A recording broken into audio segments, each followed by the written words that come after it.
Mesdames et messieurs, bonsoir. Dans l'actualité de ce 1er octobre, le président de la République, Alassane Ouattara, a ouvert ce jour à Abidjan le forum de la Banque mondiale sur le financement de l'UEMOA.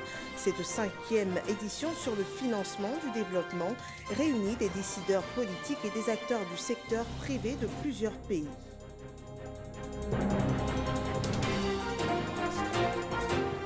L'hôpital mère-enfant de Béjarville recevait hier la labellisation de niveau argent de la PHP, l'assistance publique des hôpitaux de Paris. La démarche qualité et le respect de la sécurité des soins entrepris par l'établissement lui a permis d'être le premier à porter le label en Afrique de l'Ouest.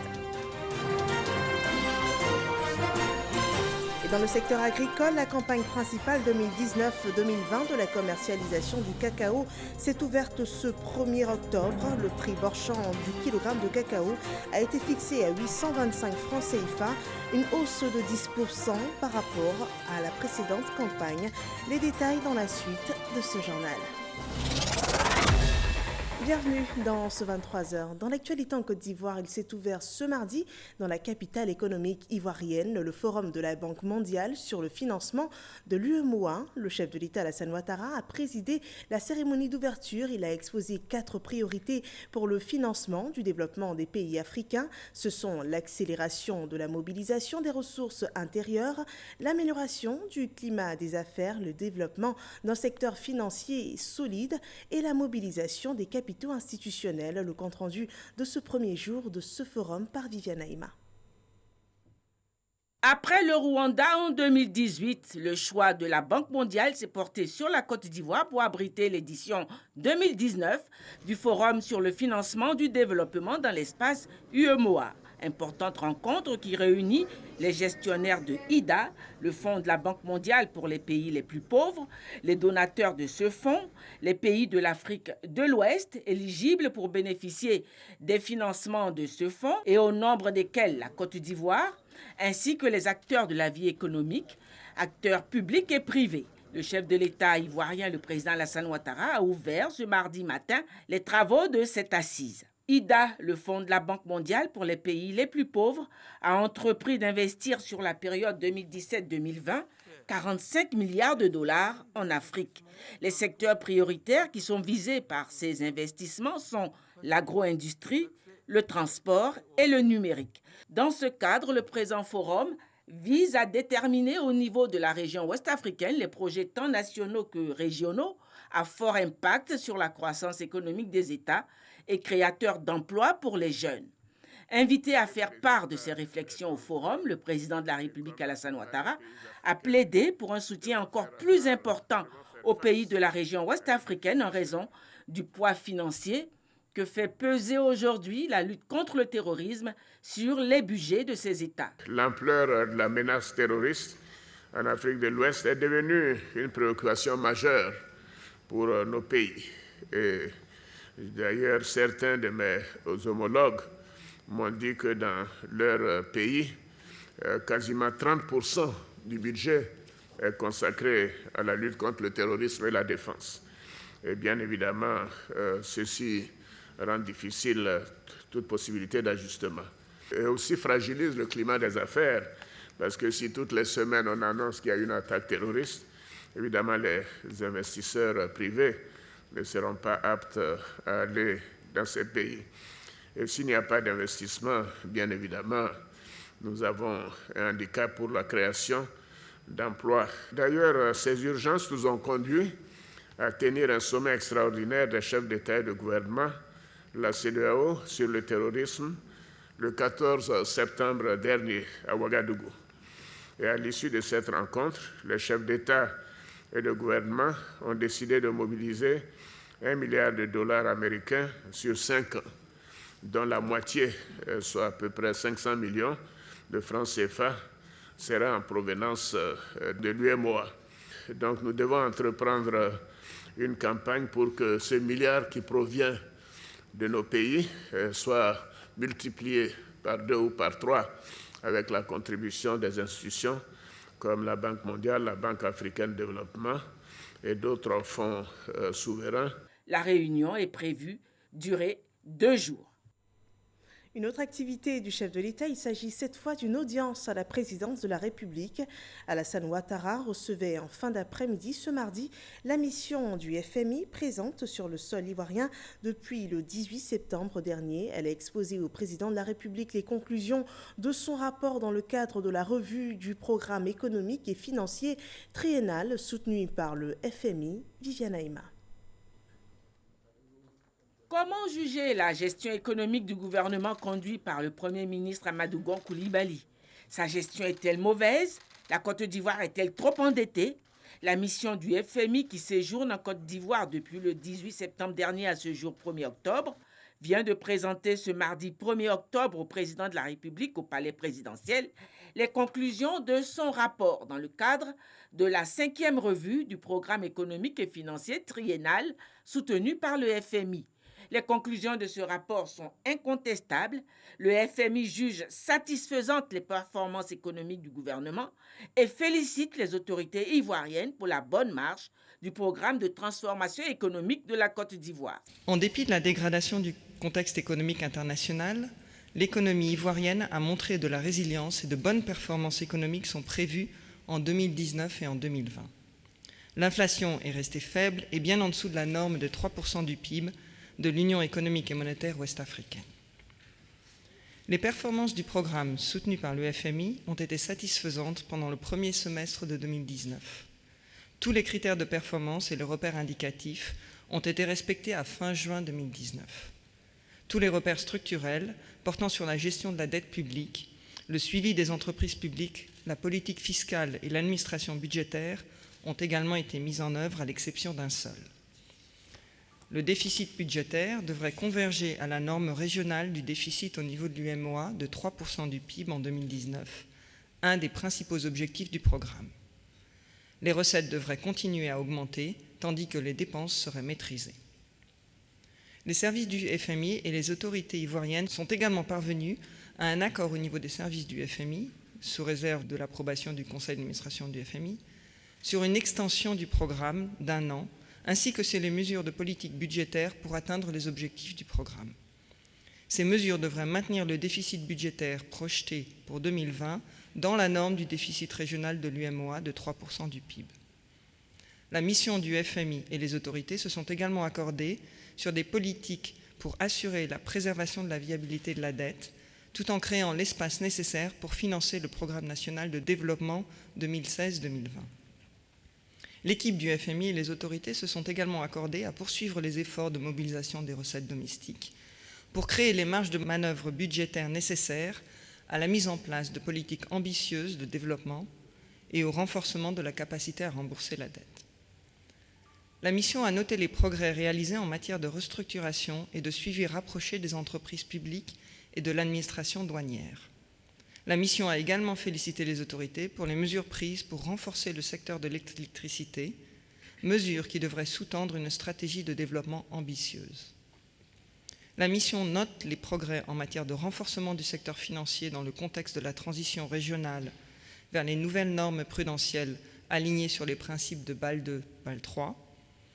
Elle considère également que des efforts additionnels sont nécessaires pour finaliser la restructuration des banques publiques.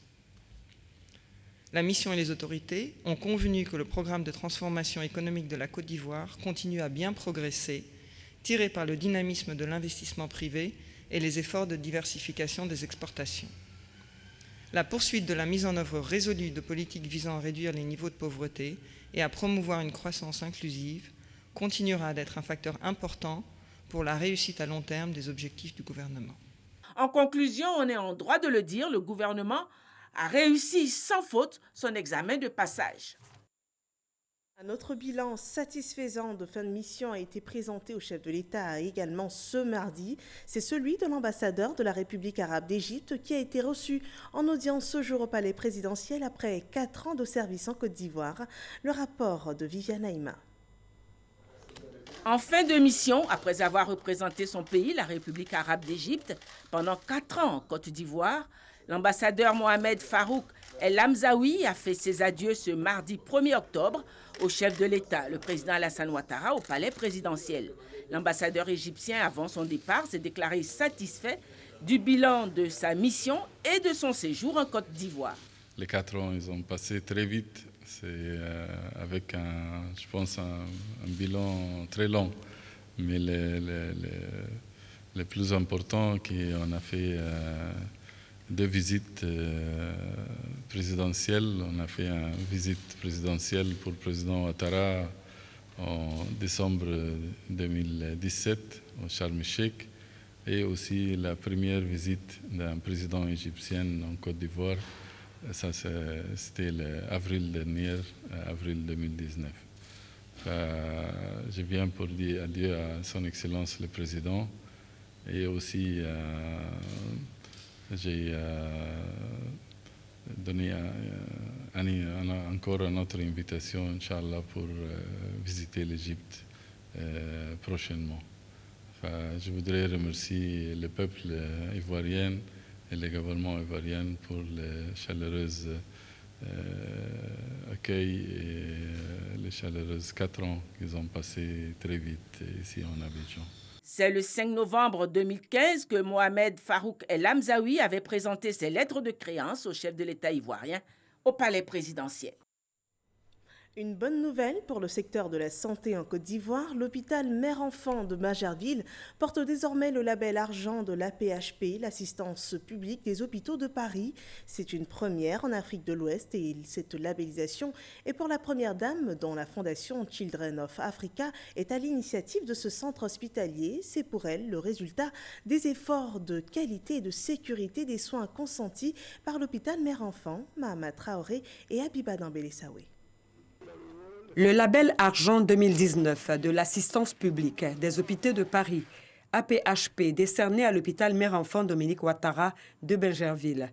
Cette distinction, auréolée de la mention spéciale pour la dynamique engendrée, vient couronner la démarche qualité et la sécurité des soins fournis dans cette enceinte sanitaire. Bien en amont de la finalisation de la construction de l'hôpital, le personnel a été formé durant plusieurs mois aux principes de qualité et aux procédures. Et par la suite, nous n'avons eu de cesse d'analyser les risques et d'ajuster notre fonctionnement. Il a fallu passer quotidiennement au peigne fin chaque procédure, chaque organisation et créer un nombre important d'outils. La qualité et la sécurité des soins. Cette notion est centrale car elle impacte tous les services, qu'ils soient médicaux, paramédicaux, administratifs ou techniques. C'est le lieu de rappeler que nous sommes le premier établissement de santé en Afrique de l'Ouest à être labellisé par l'AP-HP. Durant plusieurs mois, l'hôpital Mère-Enfant s'est soumis aux 32 tests d'évaluation du processus de labellisation de l'AP-HP. Structure française dont l'expertise en matière de démarche qualité dans le secteur médical est reconnue à l'échelle mondiale. Ce sur quoi nous avons travaillé, c'est des choses qui sont extrêmement simples. C'est effectivement de savoir si une maman qui vient accoucher pourra accoucher dans de bonnes conditions. C'est de savoir si un enfant qui est adressé à cet hôpital parce qu'il souffre d'un cancer pourra avoir la chimiothérapie et l'ensemble des soins dans les meilleures conditions. Notre réputation est notre bien le plus précieux. Une réputation qui est assurée par la compétence des équipes, par le mode de formation. À la veille de l'opérationnalisation de la CMU, couverture maladie universelle, cette labellisation sonne comme un appel lancé à l'endroit des établissements sanitaires publics. Je salue la communication faite autour de cet événement nécessaire pour susciter des comportements vertueux et surtout de montrer aux autres structures publiques que l'opérationnalisation de la couverture maladie universelle ne leur donne plus de choix. Ce changement de paradigme où les plaintes de patients naguère jugées exigeantes sont devenues aujourd'hui légales, ne leur offre plus la possibilité d'avoir à étendre les délais d'attente des patients ni s'adonner à des actes délictueux tels le racket. Pour la première dame Dominique Ouattara, ce label argent est une invite à maintenir et même à améliorer le niveau de la prise en charge sanitaire à l'hôpital Mère-Enfant de Bingerville. La démarche qualité dans laquelle nous nous sommes toujours inscrits nous a permis d'obtenir des résultats qui nous ont encouragés à compétir pour obtenir le label AP-HP. Le label AP-HP qui vient de nous être présenté est celui donné par l'assistance publique des hôpitaux de Paris aux établissements qui répondent aux normes internationales en matière d'infrastructures, d'équipements et de qualité de soins. Il est d'autant plus important que la France a l'un des systèmes de santé les plus performants au monde. Ce label vise donc à nous rapprocher des standards français en matière de qualité et de sécurité des soins, qui répond à l'objectif majeur de l'hôpital mère-enfant de garantir aux patients une prise en charge de haute qualité répondant aux normes internationales. Nous mesurons toute la responsabilité et l'engagement que ce label implique. Je puis vous assurer que l'HME se fera un point d'honneur à toujours mériter ce label pour la santé de nos femmes et de nos enfants. Établissement sanitaire à but non lucratif, l'hôpital Mère-Enfant de Bingerville est une réalisation de la Fondation Children of Africa de la première dame Dominique Ouattara. Il a été ouvert le 16 mars 2018. Et toujours en ce qui concerne les avancées dans le domaine de la santé, la phase de généralisation de la couverture maladie universelle est enclenchée depuis ce 1er octobre. Des centres de santé du district d'Abidjan ont été visités par les ministres Aka Awele et Pascal Abinan pour constater la prise en charge des patients et assurer.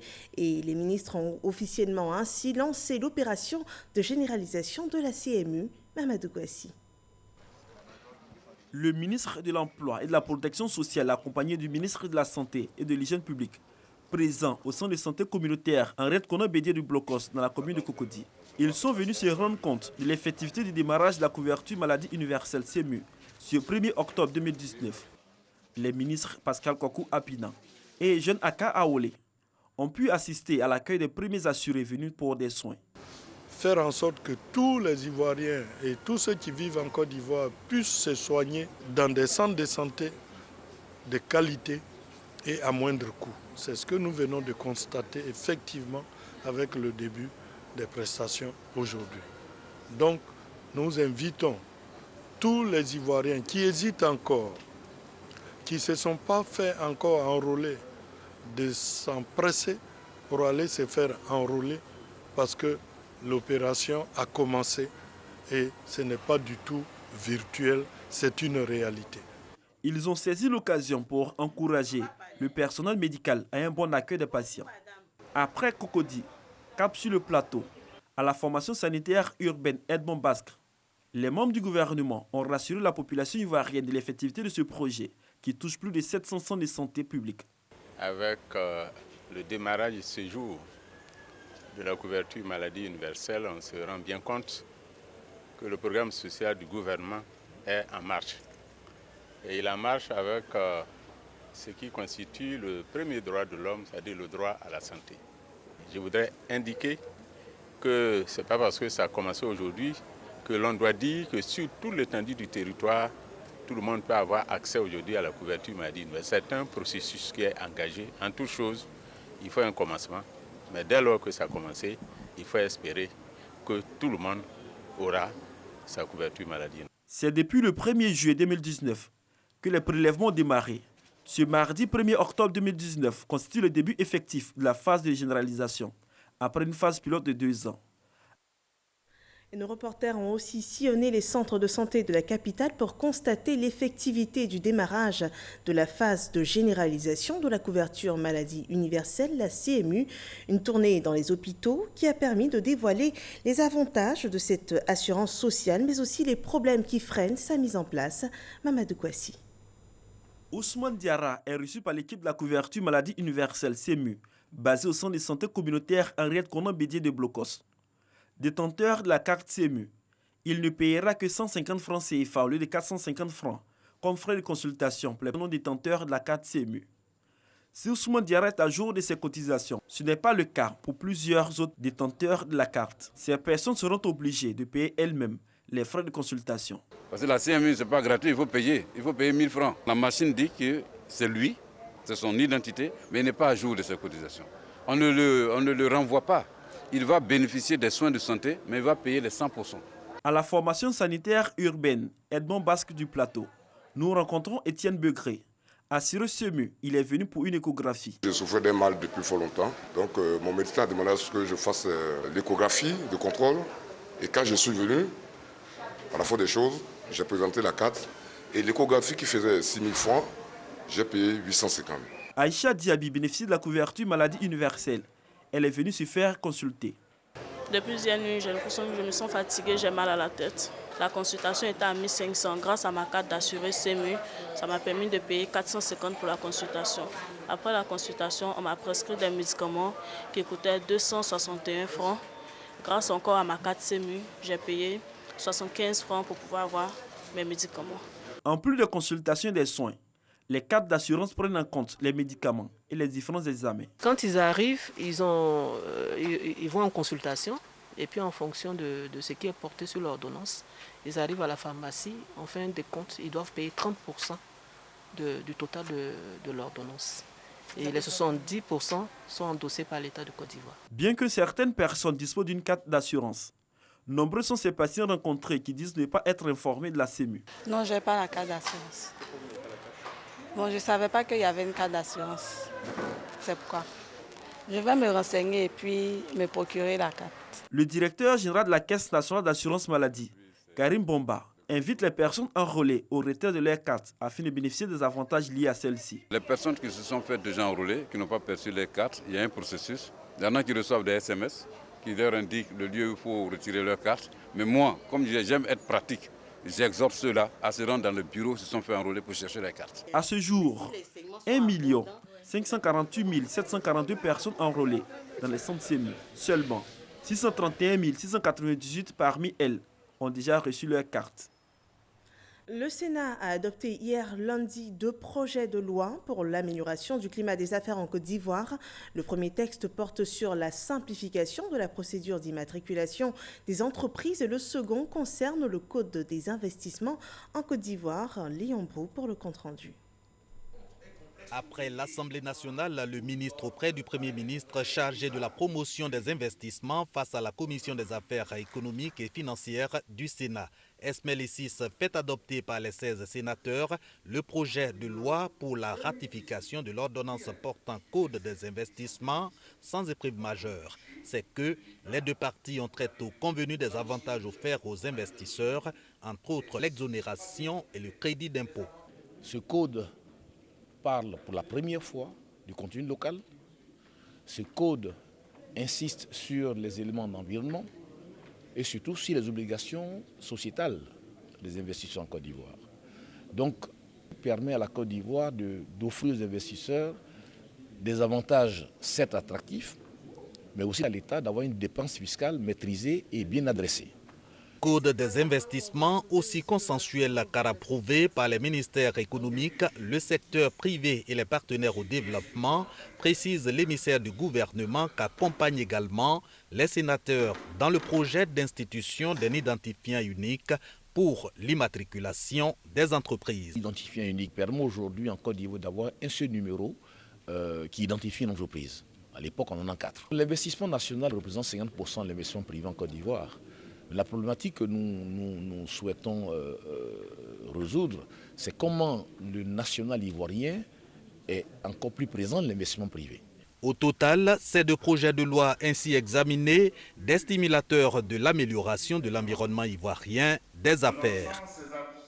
Il est maintenant question d'une autre institution, Kouibière Koulibaly Ibrahim est le nouveau président de la commission électorale indépendante. Il a été élu hier avec 9 voix pour sur 14 membres présents à l'élection du nouveau bureau de la commission électorale. À peine élu, Kouibière Koulibaly Ibrahim étant en sa qualité de président de la CEI, appelle à faire confiance à la nouvelle équipe chargée d'organiser les élections en Côte d'Ivoire. Et Kouibière Koulibaly, un nom à retenir, il va falloir désormais compter avec lui, avec ce magistrat hors hiérarchie de 53 ans, suivant son portrait réalisé par Abdoulaye Koné. Énarque de la promotion 1996 et magistrat hors hiérarchie, Kouibière Ibrahim Koulibaly est le nouveau visage de la CEI, la commission électorale indépendante. Diplômé de droit, il est le substitut du procureur au tribunal de Bouaké, en charge de la voie publique et de l'état civil de 1996 à 2000. Kouibière Ibrahim Koulibaly est également moniteur assistant en droit pénal et droit civil à l'université de Bouaké pendant 6 ans, à partir de l'an 2000. Une tâche qu'il alterne aussi bien en étant 3 années durant le substitut du procureur au tribunal du Plateau à Abidjan, chargé de la lutte contre les infractions commises au moyen des NTIC, devenus plus tard cybercriminalité. De 2007 à 2010, il est le directeur des opérations des audiences foraines. De 2006 à 2011, il occupe les fonctions de chef de cabinet du ministère de la Justice. Le nouveau président de la CEI connaît bien l'institution pour avoir été commissaire central pour le compte du Conseil supérieur de la magistrature. En 2012, fort de son expérience, il part comme observateur des élections présidentielles au Sénégal pour le compte de la CEDEAO. Officier dans l'ordre national ivoirien et dans l'ordre du mérite ivoirien, le désormais ex-secrétaire général du Conseil constitutionnel est marié et père de 5 enfants. Dans le secteur agricole, la campagne principale 2019-2020 de la commercialisation du cacao s'est ouverte ce 1er octobre. Le prix du kilogramme de cacao pour cette nouvelle campagne a été fixé à 825 francs CFA, un prix borchant en hausse de 10% par rapport à la précédente campagne, suivant les explications de Jean-Luc Bongbo. J'annonce que le prix garanti aux producteurs sur toute l'étendue du territoire pour la campagne principale 2019-2020 est fixé à 825 francs CFA par kilo borchant. Bien qu'en deçà des 1000 francs CFA souhaités par la majorité des producteurs, le prix de 825 francs CFA le kilogramme de cacao a reçu un écho favorable. Dans l'ensemble, nous disons que c'est bon. Nous remercions d'abord le gouvernement.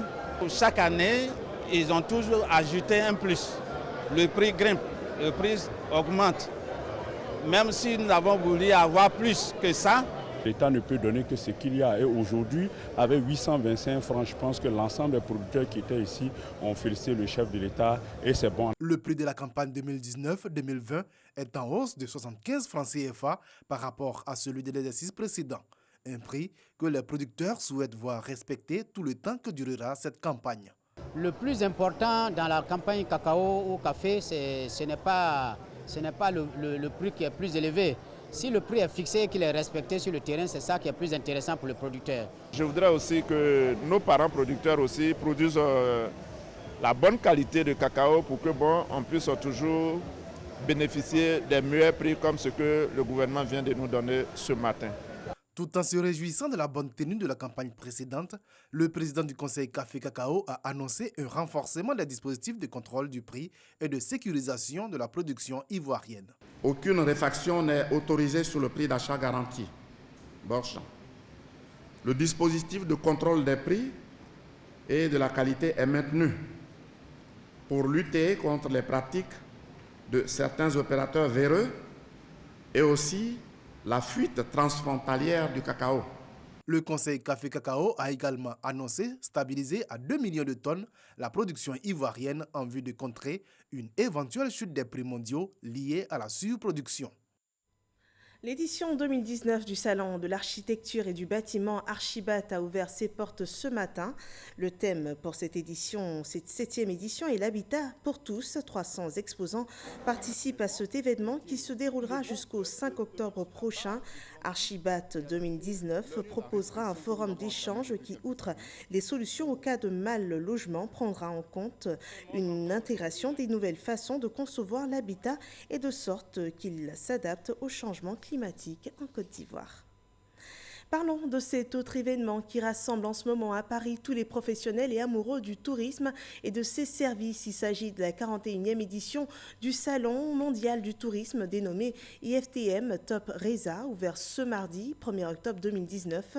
Plus de 34 000 personnes participaient ce matin à la première journée de ce grand rendez-vous du tourisme mondial. La Côte d'Ivoire, qui comme de coutume participe à l'événement, y est représentée par un stand au standing de 1000 m² pour promouvoir les potentialités touristiques du pays. Et ce salon se tient sur 4 jours. Il devrait favoriser des échanges B2B entre les acteurs de l'industrie du tourisme.